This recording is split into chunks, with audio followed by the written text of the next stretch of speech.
Halo, nama saya Saud Martua. Saya di sini akan menjelaskan tentang HAM dan sejarahnya dan pelanggaran HAM. Apa itu HAM dan sejarahnya? HAM adalah hak asasi manusia menurut Undang-Undang Republik Indonesia Nomor 39 Tahun 1999 tentang hak asasi manusia. Yang dimaksud dengan hak asasi manusia adalah seperangkat hak yang melekat pada hakikatnya dan keberadaan manusia sebagai makhluk Tuhan yang Maha Esa dan merupakan anugerahnya yang wajib dihormati, dijunjung tinggi, dilindungi oleh negara, hukum, pemerintah, dan setiap orang demi kehormatan serta perlindungan harkat dan martabat manusia. HAM berlaku dimanapun, kapanpun, dan kepada siapapun.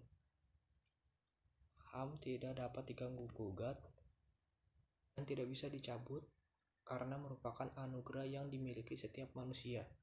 Negara wajib melindungi dan memenuhi hak asasi manusia bagi rakyatnya. Negara juga wajib menindaklanjuti pelanggaran HAM yang dilakukan berbagai pihak.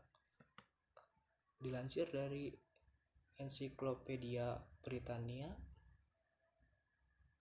tahun 2015, HAM sudah menjadi bahasa sehari-hari sejak Perang Dunia Kedua. Kemudian dibuat saat Deklarasi Universal Hak Asasi Manusia atau yang disingkat DUHAM Perserikatan Bangsa-Bangsa yang diterbitkan pada tahun 1948.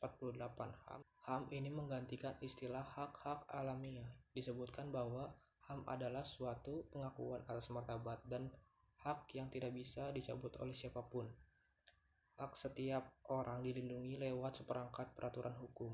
Ini untuk menghindari segala bentuk pemberontakan sebagai usaha terakhir menentang kezaliman. Ada pula macam-macam HAM.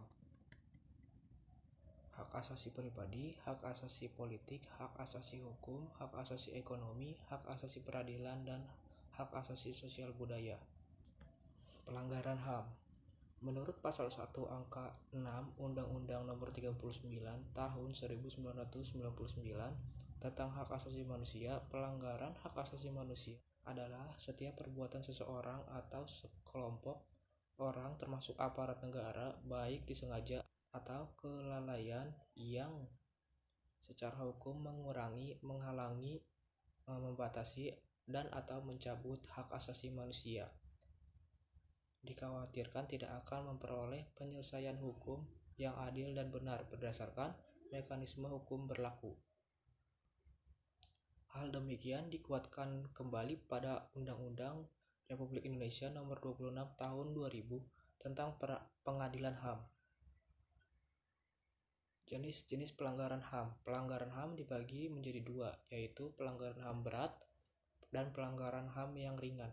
Pelanggaran HAM yang berat yang bersifat non-derogable right, yang haknya tidak dapat dikurangkan dalam keadaan apapun, termasuk pelanggaran HAM berat. Hak-hak yang meliputi hak untuk hidup, hak untuk bebas dari penyiksaan, hak bebas dari perbudakan, hak bebas dari penahanan karena gagal memenuhi perjanjian atau utang, hak bebas dari pemindanaan yang berlaku surut, hak sebagai subjek hukum atau dan hak atas kebebasan berpikir, keyakinan, dan agama.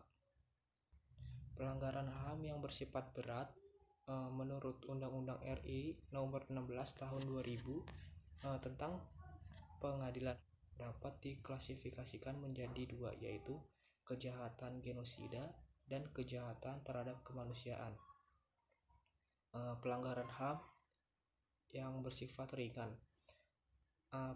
Pelanggaran yang derogable bersifat hak-haknya boleh dikurangi atau dibatasi pemenuhannya oleh negara-negara.